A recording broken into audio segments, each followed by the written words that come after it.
At para sa huling balita, mahigit 9 milyong pisong halaga ng smuggled cigarettes ang nakumpiska sa operasyon ng otoridad sa Maguindanao del Norte at 2 sospek arestado. Patrolwoman Marie Chris Algabre, ibalita mo. Nakumpiska ang 9.5 million pesos halaga ng smuggled cigarettes sa isinagawang checkpoint operation ng 2 MPS sa Barangay Poblacion Dato Udin Sinsuat, Maguindanao del Norte. Nito lamang ikadalawa ng Oktubre taong kasalukuyan.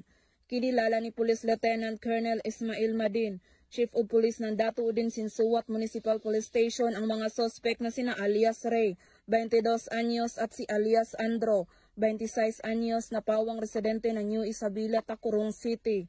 Ayon sa ulat, habang nagsasagawa ng checkpoint operation ang mga personahe ng 2 MPS nang pahintuin at dumaan sa pagsusuri ang 2 Isuzu truck, nalulan umano ang kahong-kahon na sigarilyo na nagpapahiwatig na iligal itong inilihis mula sa itinakdang export market dahil wala itong naipakitang kaukulang dokumento.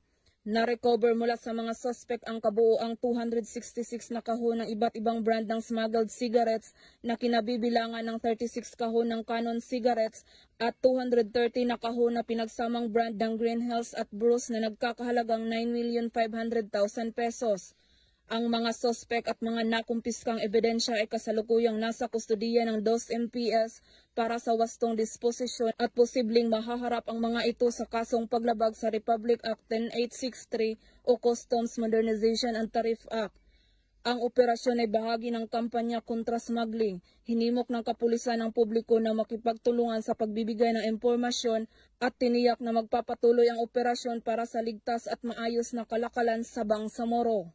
Mula rito sa Rio ng Bangsamoro, ako ang inyong Police News Network Correspondent, Patrolwoman Marie Chris Algabre, alagad ng batas, tagataguyod ng balitang pulis.